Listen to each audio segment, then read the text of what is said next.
Cette semaine, à Tribune locale, on parle de Buckingham avec le conseiller à la Ville de Gatineau, Martin Lajeunesse. Bonne émission!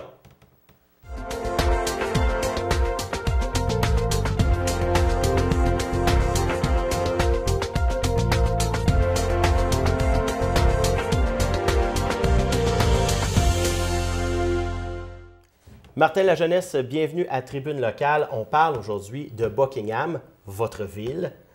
Et puis, vous êtes un homme d'affaires bien connu, propriétaire du Lala Bistro, au coin ici de l'avenue Buckingham et McLaren. Et quand est-ce que le déclic s'est produit justement pour aller faire de la politique municipale? Écoutez, je suis en affaires, là, ça fait 25 ans. Là, ça faisait pas... le premier mandat, j'étais associé avec ma sœur Carole. Et monsieur le maire m'avait rencontré là, pour voir si je voulais joindre son équipe comme conseiller municipal. Et j'ai accepté. Fait que aussi, j'avais demandé à ma sœur, qui est mon associée, voir si elle était capable de prendre la relève, là, une plus grande partie de la gestion de l'entreprise. Parce que c'est quand même une entreprise qui fonctionne 7 jours sur 7. Oui. Et jusqu'à des heures quand même relativement tard. Oui. Puis ça demande une charge de travail aussi assez importante. À la ville, oui, c'est une job à temps plein. Là. Alors, au commerce, j'ai gardé là, un peu d'heures, faire la gestion là, des comptabilités, paye, ainsi de suite. Et vous faites partie du seul parti politique à la ville de Gatineau. Mm-hmm. À quel point c'est important d'avoir un parti politique, une structure de parti? Bien, pour moi, là, c'est important. Le parti politique, là, j'adhère au parti politique parce qu'on a une vue d'ensemble, on a consulté les citoyens, on a des forums de discussion pour d'Action Gatineau et on va chercher le pouls des gens, là. Alors, quand on prend une décision, là, c'est pas Martin Lajeunesse qui prend la décision. Oui, il y a des décisions que je prends, moi, pour le bien-être de la ville, le secteur de Buckingham, mais je veux dire, on a un programme et les gens, ont adhéré au programme et tant qu'à moi, j'ai été élu. Pour moi, j'ai été élu par rapport au programme d'Action Gatineau et aussi la représentativité de Buckingham. Les gens vont me dire, oui, mais la ligne de parti, un instant, là, on a droit à la dissidence.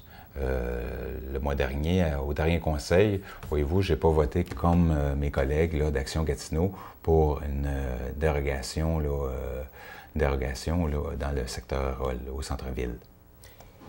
On va parler d'un dossier chaud, dossier de la 50. Comment, justement, à la ville, c'est plus un secret, on le sait, l'autoroute 50 est dangereuse, problème de conception, problème de sécurisation, c'est en train de se régler. Et puis, comment voyez-vous les moyens qui sont amenés par le ministère des Transports pour régler ce problème-là ou tout de même l'atténuer? Bien, je le vois d'un bon œil. C'est sûr qu'il faut que ça se fasse parce que là, l'été a été parsemé d'accidents. Puis moi, ce que je disais aux nouvelles, c'est que la personne qui crée l'accident, par faute d'inattention, là, le dernier semblerait qu'il était peut-être en train de texter. Est-ce que c'est ça? Là, je ne sais pas, ça serait clarifié, mais si une situation de même arrive, mais le problème, là, c'est que ça engendre un accident d'un autre auto, là, que la personne s'en va sur l'autoroute. Moi, là, je m'en reviens de Montréal, là, puis tu te demandes, là, vraiment, tu suis ta ligne, puis tu regardes les chars qui s'en viennent, là, puis il y a toujours une inquiétude, là. Alors, problème de conception, moi, je m'attends à ce que le ministre Lacombe fasse des modifications et on m'a dit que ça s'en vient là, pour sécuriser bien avant la séparation là, pour avoir une autoroute de 4 voies. Là. Oui, d'ailleurs, il l'a confirmé à l'émission ici. Et la Ville a-t-elle des contacts avec le ministère des Transports justement pour donner un peu son grain de sel dans les décisions qui sont prises? Bonne question. Moi, en tant que politicien, j'ai des discussions avec M. Lacombe. Est-ce que l'administration a des discussions avec le MTQ? Je crois que oui. On a des présentations avec le MTQ, mais je ne pourrais pas vous dire c'est quoi la relation. Est-ce qu'on a notre grain de sel à dire? Je ne pourrais pas vous le dire. Un autre dossier qui a fait couler beaucoup d'encre et d'eau aussi. Cet été, on a parlé des poissons morts qui sont trouvés dans la rivière de la Lièvre et par sur quoi la rivière des Outaouais. Comment ça a été vu? Comment vous l'avez vécu, cette saga-là, qu'on peut dire maintenant? Comment les citoyens vous en parlaient? Bien, les citoyens de Buckingham étaient moins affectés. C'est sûr que c'est quand même un sujet de discussion, là, parce que là, on a rarement vu ça. Et j'ai été interpellé voir est-ce que c'était les travaux là, qui étaient faits sur le barrage à Buckingham. Moi, je ne croyais que non. Est-ce que ça vient... il n'y a pas eu de déversement, là. Non. Là, la baisse du niveau de l'eau a fait des changements par rapport aux turbines à maçon. Tu sais, je n'ai pas les fins détails, mais c'est des travaux qui avaient été faits l'année passée, puis il n'y avait pas eu cette situation-là. Maintenant, la situation, oui, c'est inquiétant, parce que là, est-ce que les riverains là, à Masson qui ont des maisons sur le fer à cheval, est-ce qu'ils peuvent boire de l'eau? Est-ce que l'eau est contaminée? Est-ce que c'est inquiétant à ce niveau-là, là? Le traversier qui ramasse des chaudières et des chaudières de poissons, c'est quand même inquiétant. Là, maintenant, la situation s'est résorbée et c'est sorti comme quoi que c'était pas un empoisonnement, là. C'était les poissons qui ont eu trop d'oxygène. Effectivement, oui. C'est ça. Et puis, comment vous avez réagi quand vous avez appris que c'était effectivement Énergie Brookfield qui était pointé du doigt par le gouvernement? Bien, moi, Énergie Brookfield est quand même un bon partenaire là, corporatif et je m'attends à ce qu'il fasse les correctifs et coopère avec l'analyse et les recommandations. Puis qu'espérez-vous qu'on en apprenne de cette fameuse saga-là? Que ça ne se répète pas, là. Moi, je m'attends... Brookfield, je pense que c'est eux autres aussi, c'était la première fois qu'ils vivaient ça et on doit apprendre de nos erreurs, là. Alors, je m'attends à ce que Brookfield sache dorénavant que si le niveau d'eau est bas, bien, telle situation, là, comme je vous dis, moi, je ne suis pas un expert, fait que je m'attends à ce que les choses ne se répètent pas comme ça, là. Qui réalisent les travaux que le gouvernement leur a demandé justement dans leur processus. On va parler aussi de revitalisation d'avenue Buckingham. Oui. Dernièrement, on a Trace Art Visuel qui a inauguré des sculptures qui sont sur les lampadaires. Il y a quelques sculptures au sol. Et puis, votre sœur Carole qui prend un malin plaisir à décorer l'aventure du Lala Bistrot. À quel point l'avenue a besoin d'amour? L'avenue aura toujours besoin d'amour aussi parce qu'on a besoin d'attirer la clientèle.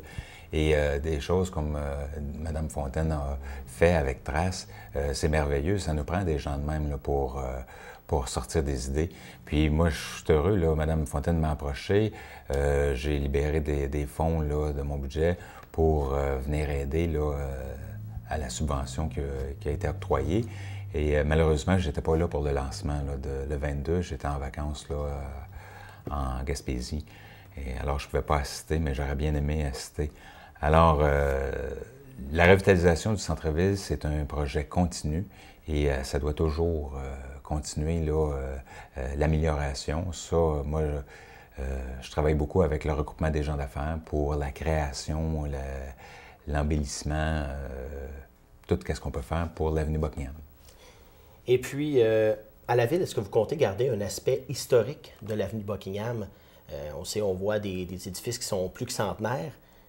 Est-ce qu'on va les démolir pour en faire place à du nouveau ou est-ce qu'on va continuer à garder ces édifices-là et à les revamper et à aider les gens justement à les revamper? Oui. Bien, c'est important de garder l'historique de notre secteur. Pour ça, on a un PIA, un plan d'intégration architecturale. Alors, ça ne permet pas à une entreprise de démolir puis mettre du nouveau. Ça doit passer par le CCU pour approbation. On n'a pas un site patrimonial.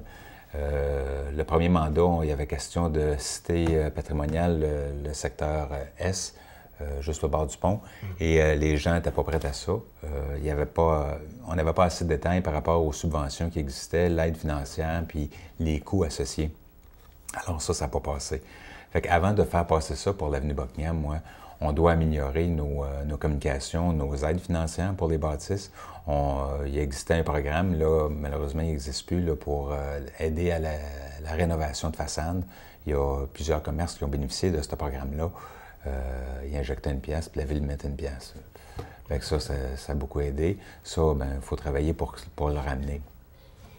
Et puis, justement, le maire Penneau-Jobin et vous-même êtes originaire de Buckingham. Oui. Jusqu'à quel point l'attachement est grand pour faire une revitalisation qui soit correcte et puis, on peut dire, sur le temps, que ce soit le mot me manque, mais pour que ce soit représentatif de ce que c'était avant et en continuité avec l'ère 2019?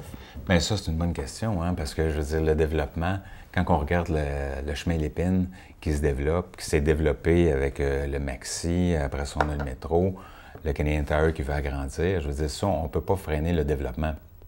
Sauf qu'on doit travailler avec... moi, je veux qu'on continue à travailler avec l'avenue Buckingham pour aider nos commerçants locaux. J'avais déjà, par le passé, j'avais déjà eu une entrevue parce que le journal faisait un poisson d'avril pour l'avenue d'un Walmart. Mais moi, j'aimerais pas ça qu'il y ait un Walmart à Buckingham parce que là, nos entreprises comme Tapis-Nadon, comme le Tigre Géant, toutes nos petites entreprises, Jim Tremblay, Quincaillerie Charrette, auraient beaucoup plus de difficultés à survivre avec un Walmart qui est moins cher, mais qui ne paye pas ses employés, qui paye beaucoup moins cher ses employés aussi. Fait que ça n'emmène pas une continuité là, par rapport aux employés qui dépensent leur argent dans leur communauté. Fait que il y a un équilibre à avoir. Attaché à mon secteur, je vous dirais que je suis très attaché à mon secteur. J'ai grandi à Buckingham, dans le temps qu'il y avait les foires en bas du pont. Fait que moi, je veux qu'on exploite encore plus le bas du pont, le parc, là, McLaren, pour s'assurer qu'on est un secteur pour les jeunes accessible. Justement, on parle d'accessibilité. Je vais aller à un développement résidentiel. On a vu pousser beaucoup de nouvelles unités d'habitation dans le secteur, notamment en parlant du secteur Canadian Tire, coin Lépine et McLaren. Oui. Nos écoles sont déjà pleines, on le sait, on demande des agrandissements partout. Qu'est-ce qui fait la popularité de Buckingham? Moi, je pense qu'il y a eu un moratoire là, à Buckingham là, par les derniers mandats où est-ce que notre usine de filtration d'eau avait besoin d'être agrandie et modernisée pour augmenter la capacité. Nos systèmes d'aqueduc doivent être, pas aqueduc, mais de sanitaire, doivent être modifiés aussi pour s'assurer de la capacité. Là, on est en train de travailler là-dessus pour augmenter la capacité. Quand on regarde Elmer, qui est après plafonné, là, les terrains, il n'y a plus beaucoup de terrain. Pour moi, c'est le secteur Buckingham, le secteur qui va être le futur pôle urbain là, à développer. Puis pour moi, c'est pas de l'étalement urbain. Là. Je veux dire, le projet Peter Bowman est après tout comblé. Après ça, on a Brésil juste en côté. Fait que pour moi, là, c'est pas parce que c'est pas au centre-ville de Gatineau. Là, Buckingham, là, c'est pas de l'étalement urbain. Là. Buckingham a besoin de se développer pour les commerçants aussi. Parce que, je veux dire, on a besoin aussi de clientèle. Je veux dire, nos chiffres d'affaires doivent augmenter. Pour augmenter nos chiffres d'affaires, il faut avoir plus de fréquentation. Pour avoir plus de fréquentation, il faut avoir plus de gens. Alors... Bien, on va s'arrêter ici pour le premier bloc. On revient tout de suite après la pause avec Martin Lajeunesse à Tribune Locale. Sais-tu combien ça coûte si un auto ne s'arrête pas au stop de mon autobus scolaire? 200 $, 9 points d'inaptitude. C'est ça. Est-ce que tu sais combien de bonbons je peux acheter avec ça? 1 million environ. Est-ce que tu sais qu'est-ce qui arrive si on conduit dangereusement en zone scolaire? On risque de blesser un enfant, puis on peut perdre jusqu'à 36 points d'inaptitude. Ça, c'est beaucoup de points. C'est important d'être très, très, très prudent. De retour à Tribune Locale avec Martin Lajeunesse. On parlait avant la pause de développement résidentiel. Et il y a une question qui me vient à l'esprit. Avez-vous peur que ces développements résidentiels brisent une certaine quiétude ou une certaine petite proximité de village qu'on avait à Buckingham avant, vu qu'on développe beaucoup de nouvelles résidences? Bien, je pense que c'est une bonne question. Peur, je pense qu'il ne faut pas avoir peur d'avoir peur, là. Pour moi, aller chercher plus de résidents, c'est des gens veulent rester en ville. Moi, je dirais plus que Buckingham et la campagne en ville. Mm-hmm. Ce qui nous sépare Buckingham de Gatineau, c'est plusieurs kilomètres d'agriculture. Alors, ce qui est important, c'est d'agencer. Le développement doit venir aussi avec le transport en commun, la STO, Moi, je veux faire une consultation là, cet automne pour... je travaille fort pour une boucle interne pour desservir les gens de Buckingham et de Masson pour s'assurer qu'il y a une continuité, mais juste une boucle interne. Là, parce que là, les gens sont obligés de prendre le 97, quasiment monter à Gatineau, puis revenir à Buckingham. Ou, c'est assez compliqué. Oui, effectivement, j'ai pris le bus récemment quand je suis arrivé, et puis j'ai trouvé ça assez long de se rendre de Masson, où je demeure, à aller jusqu'à Buckingham. Jusqu'à Buckingham et même jusqu'à Gatineau aussi. C'est quand même relativement assez long. Ça peut prendre une bonne heure se rendre au centre-ville de Gatineau. Oui. Et puis, les gens, justement, à Masson, il n'y a pas d'épicerie de masse, de grande épicerie comme on peut retrouver sur l'avenue Lépine. Ça pourrait être intéressant pour les gens de Masson de se retrouver avec une boucle interne pour être capable d'aller magasiner dans les commerces avoisinants. Effectivement. Effectivement. Et ça, moi, je mets beaucoup de pression sur la STO pour ça, pour une boucle interne. Il y avait un regroupement aussi là, qui travaillait aussi fort là, pour avoir une boucle interne pour ça, justement, pour les gens de Masson qui ont un désert alimentaire, qui puissent monter à Buckingham, au métro, à l'épicerie, ou à la pharmacie. Alors ça, je travaille là-dessus. À la STO, là, on est à la modification du parc-au-bus sur la rue Georges. Alors moi, je voulais travailler aussi pour ce parc-au-bus-là qui partait de Lancan. Et moi, pour moi, c'est important que le parc-au-bus soit sur le même côté du pont, pour pas qu'il soit ce côté-ci du pont, puis que le monde stationne ici, puis il y a encore 15 minutes d'autobus de trajet à faire avant d'embarquer sur l'autoroute. Alors l'objectif, c'était quand même là, d'être proche de l'autoroute pour avoir la satisfaction des gens. Au moins, si les gens se rendent au parc-au-bus, ils peuvent directement se rendre sur l'autoroute et aller plus rapidement vers Gatineau, qui est généralement la destination de choix. Oui, mais on a beaucoup de citoyens de Buckingham qui travaillent à Buckingham, avec l'hôpital, avec le CLSC. On a beaucoup d'institutions là, à Buckingham. Et à la ville, avez-vous des plans pour essayer d'améliorer le flot de trafic, par exemple, avec des structures routières? Je prends par exemple l'avenue Buckingham que je descends et monte à tous les jours. Et à certaines heures, c'est quand même relativement difficile de passer. Il y a beaucoup de gens. Les feux de circulation amènent des flots de trafic, notamment aux abords de la 50 pour se diriger vers Gatineau. Est-ce qu'il y a des plans de développement dans ce coin-là?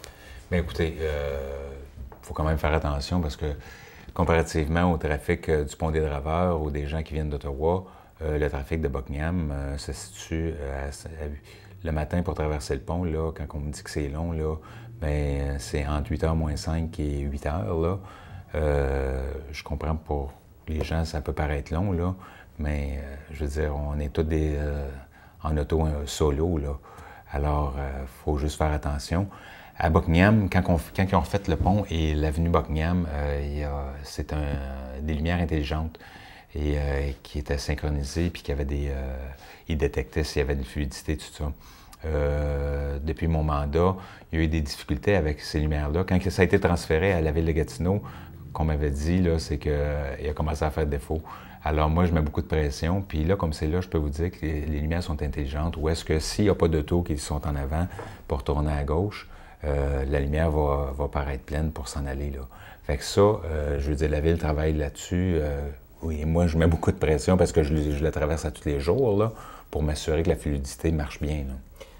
Oui, et une amélioration, si on parlait de la STO, est-ce qu'il y a des projets d'amélioration, à part la boucle interne, pour améliorer le service, pour que les gens l'utilisent?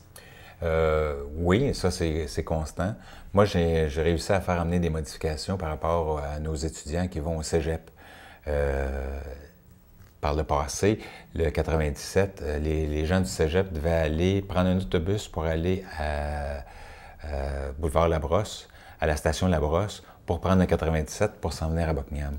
Alors moi, j'ai réussi à faire changer, au moins pour les heures de pointe, que le 97 parte de Place de la Cité, où est-ce qu'il y a la STO. Parce que, je veux dire, les utilisateurs, c'est nos jeunes qui vont au cégep, nos gens qui vont aux promenades ou qui travaillent aux promenades. Alors, pourquoi que, pour moi, c'était comme absurde que le 97, pourquoi qu'il part de la brosse quand il pourrait partir de la Place de la Cité? le volume est là. Alors, j'ai réussi à faire changer ça. Un autre sujet chaud qui a, disons, ravivé des passions, c'est les déchets. On parle d'une nouvelle politique qui entre en vigueur le 15 septembre, c'est dimanche prochain, au moment de l'enregistrement. Puis l'été a été marqué par de nombreux retards dans la cueillette des déchets, notamment des encombrants. Et la compagnie de Richebourg a été, disons, au cœur de certaines plaintes de citoyens. À quoi on attribue ces retards-là? Bien, les retards, ça, je ne peux pas parler pour Richebourg. Je sais que la Ville a mis beaucoup de pression sur Richebourg. On essaye d'être facilitateur avec les Richebourg, qui était le nouveau contractuel là, pour les déchets. On avait une nouvelle façon de faire là, à la Ville. Il faut se rappeler, là, ça ne date pas de cet été. Là. Quand on avait commencé ça, on voulait avoir 4 levées. Je veux dire, ça... Malheureusement, on a fait une erreur. On s'est aperçu que ça n'a pas de bon sens, là, juste 4 levées. Fait que là, on a augmenté le nombre de levées là, pour les encombrants. Là. Alors ça, on s'est adapté à ça. De Richebourg est en moyenne pression. Tu sais, j'ai peur de parler pour eux autres, là. Mais, je veux dire, la ville a mis de la pression.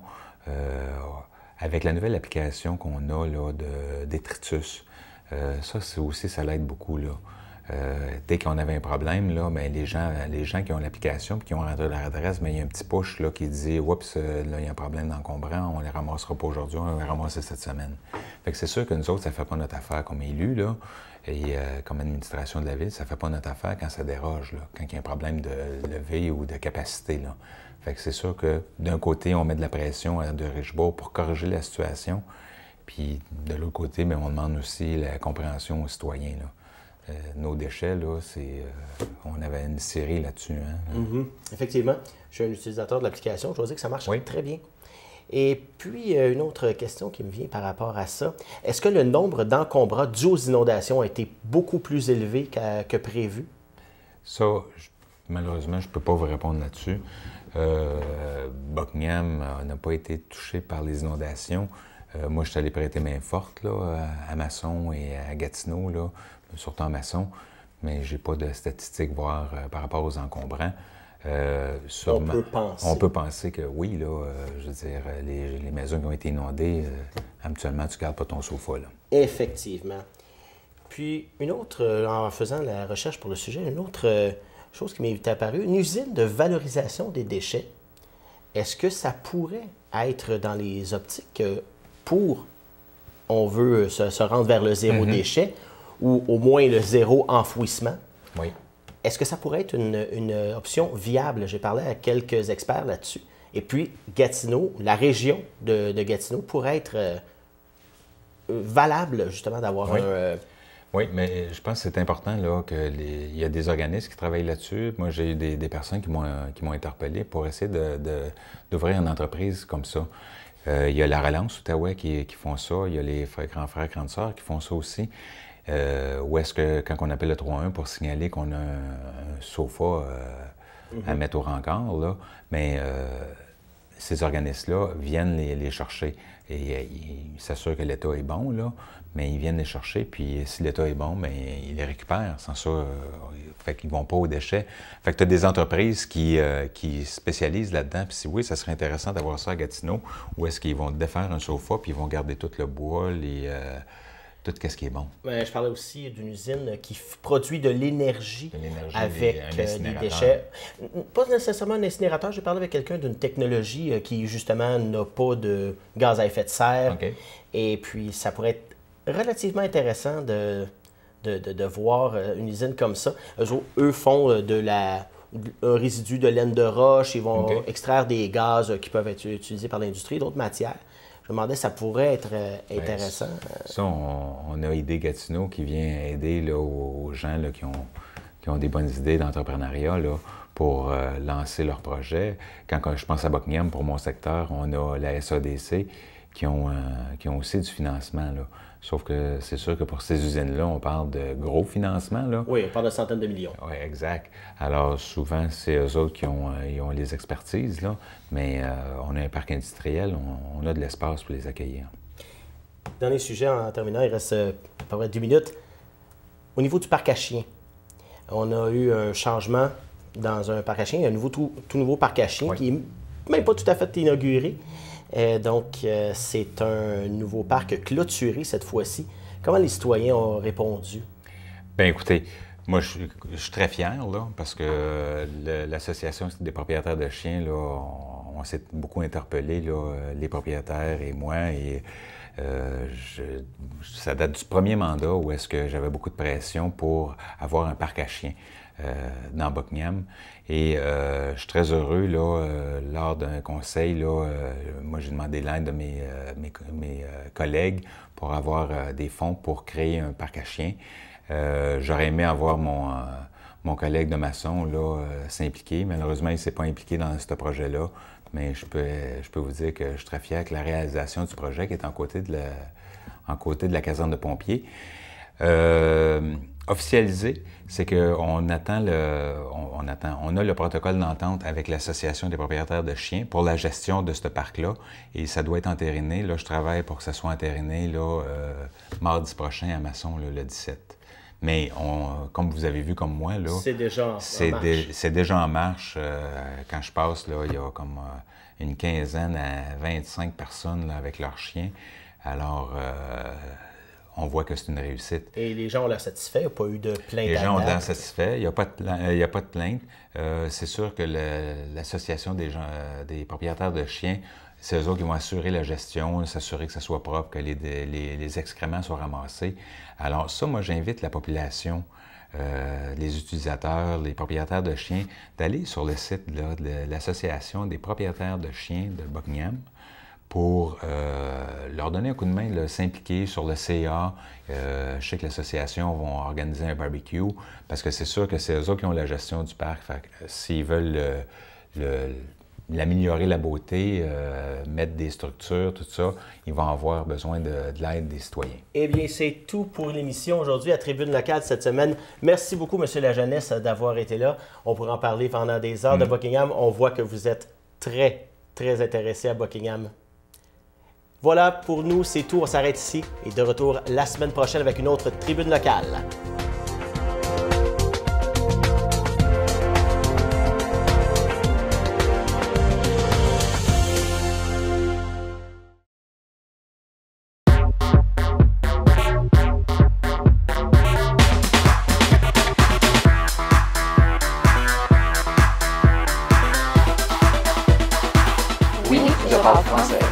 Un message d'impératif français. Est-ce que tu sais à combien papa peut rouler dans les quartiers de Gatineau? Ben oui, jusqu'à un maximum de 40 km/h. T'es bien bon, toi. Tu veux-tu une réglisse? Ben oui. T'aimes ça, la réglisse, toi? Oui, vraiment.